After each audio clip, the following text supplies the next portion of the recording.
All right, let's jump right into this. When we think about the end of World War II, our minds usually go straight to the battlefields, right? We picture massive fleets, tanks, and sheer physical force. But in this explainer, we're going to look at how the greatest military invasion in history was actually made possible by something entirely invisible. We're exploring how an unassuming, eccentric mathematical mastermind's purely abstract mathematical speculations didn't just help win a war, but ultimately laid the groundwork for the modern computers we use every single day. 156,000. That's how many men landed on the beaches of Normandy on a single day, June 6, 1944. It was the greatest combined military action of all time. But here's the thing. To get those troops safely across the ocean, the Allies had to win a totally different kind of war first. This massive physical invasion required winning a purely abstract war, one fought not with bullets, but with codes, logic, and early machines. Section 1. An abstract brain. So, to really understand how this invisible war was won, we have to travel back to Cambridge University in the 1930s. This is where we meet a young, highly eccentric mathematician named Alan Turing. He was absolutely obsessed with one profound question: is the mind simply a machine? Even back in high school, he pondered the relationship between mind and matter, wondering if they were separate things or fundamentally the exact same thing. Now, this wasn't some urgent military question, it was deeply philosophical. And yet, this exact line of questioning would inadvertently birth the entire field of computer science. By 1935, Turing was trying to crack this really profound puzzle called the decision problem, basically looking for an infallible mathematical recipe. But Turing didn't tackle this by writing out traditional equations. Instead, he invented a theoretical thought experiment. He imagined a machine with an infinite paper tape and a pointer that could read, write, and erase symbols based on strict logical rules, completely without human intuition. No one at the time could have guessed that this quirky, imaginary mathematical machine would become the actual blueprint for all modern computing. Section 2. The Enigma Crisis. But while Turing was dreaming out these imaginary machines, the grim reality of World War II was closing in fast, and the stakes unimaginably high. By the end of 1940, German U-boats, using these devastating wolfpack tactics, had sent over 5 million tons of Allied shipping straight to the bottom of the ocean. They were literally starving Great Britain of oil, metal, and food. The only way to stop them was to intercept their radio communications, but there was a massive problem in the way. You see, the root of that problem was the Enigma machine, which the Germans used to encode their messages. It worked through these super complex electrical circuits and rotating wheels. You hit the letter D, but the rotors jumble the signal, and a K lights up instead.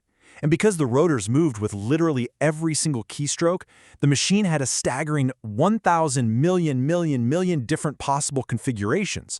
It was considered the ultimate weapon, seemingly completely impossible for any human mind to crack. Section 3. Fighting machines with machines. So, human minds alone weren't going to cut it. Enter Bletchley Park, a highly secretive British decryption center operating out of this prim Victorian mansion. It was an absolute crucible of unconventional minds. I mean, the British recruited archaeologists, linguists, chess champions, even crossword fans. It was this bizarre, brilliant mix of free thinkers that contrasted so sharply with the rigid brutality of the war outside. And right in the middle of it all was Alan Turing, a guy who famously despised social norms and was actually known to ride his bike around wearing a gas mask just to fight his terrible hay fever.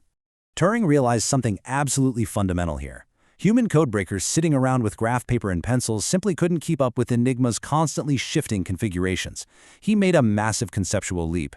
He realized that to defeat a machine, you literally have to build a machine. And so, he spearheaded the creation of a physical calculating device known as the bombe. And the efficiency of this new technology was staggering. To put it into perspective, just one single bombe machine was functionally equivalent to 36 Enigmas running simultaneously. It systematically churned through those millions of possible rotor settings at speeds a human couldn't even fathom. This was a real game changer because it was the very first time a machine was doing a job that had previously required human intelligence.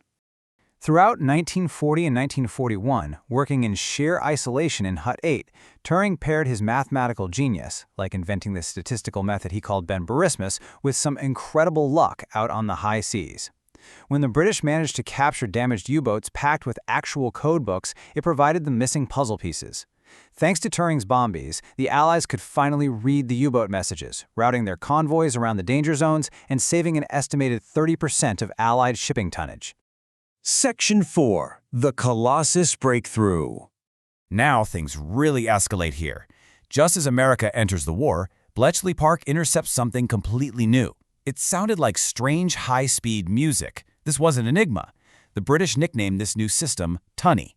And while Enigma relied on Morse code and was mostly used on the front lines, Tunny was on a whole other level. It was based on teletypewriter digital code and was used exclusively for strategic planning by Hitler and his high command. Breaking Tunny meant literally reading the minds of the highest-ranking German generals. Turing actually figured out the math to crack Tunny, but doing it by hand was way too slow. They needed something faster than the bomb. Enter an electronics engineer named Tommy Flowers. At the time, conventional wisdom said vacuum valves were far too unreliable for any large-scale use. I mean, a typical appliance back then had maybe 24 valves. But Flowers, he totally ignored the skeptics and built an all-electronic behemoth using 2,000 valves. He called it Colossus. By replacing slow-moving mechanical parts with lightning-fast electronic circuits, Flowers completely changed the trajectory of modern computing. Colossus was an absolute revelation. It broke Tunny codes at blinding electronic speed. For Alan Turing, this had to be the ultimate thrill. He watched his purely abstract dream from Cambridge, a machine operating entirely through logical rules, rapidly become a physical electronic reality. It proved, for sure, that programmable digital architecture worked. As he noted, if real brains are a sort of machine, well, a suitably programmed digital computer will eventually behave like a brain. And Colossus? It directly changed the course of the war.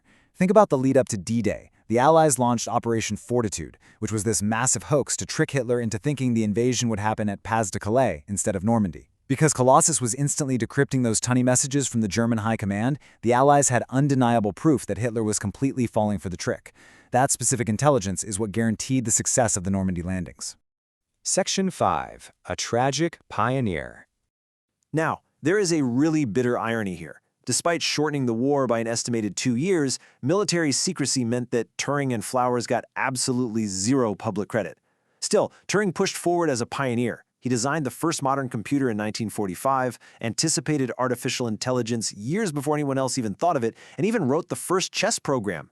But tragically, his genius was cut short. In 1952, Turing was persecuted and convicted of gross indecency simply for his homosexuality. To avoid prison, he was forced to endure chemical castration. And just 2 years later, in 1954, he was found dead from cyanide poisoning. He was only 41 years old. But even facing the horrific physical and mental toll of those court-mandated hormone treatments, Turing actually maintained this dark, resilient sense of humor about his situation. He wrote to a friend about the absurd level of scrutiny he was under, saying, "If I had so much as parked my bicycle on the wrong side of the road, there might have been 12 years for me." It wasn't until decades later that history even began to correct this massive injustice. In 2013, Queen Elizabeth II officially granted Turing a posthumous royal pardon. And actually, quick side note, it's worth addressing a really persistent myth right here. Despite what you might read online, historians agree there's zero real evidence that the modern Apple computer logo was designed as some sort of tribute to the half-eaten apple found by Turing's bedside. It's just a myth of our time, but an interesting one. Which brings us to our final thought. Alan Turing's legacy isn't just about helping defeat the Nazis, although obviously that alone is monumental. His legacy is the very concept of the computer itself.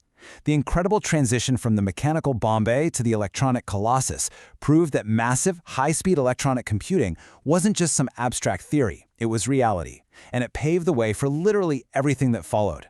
So as you look at the device you're using right now to listen to this, whether it's a smartphone, a tablet, or a laptop, ask yourself, if thought and matter are truly connected, exactly like Turing believed all those years ago back in Cambridge, how much further will these incredibly fast machines evolve our own minds? Thanks for joining me on this explainer, and I'll catch you in the next one.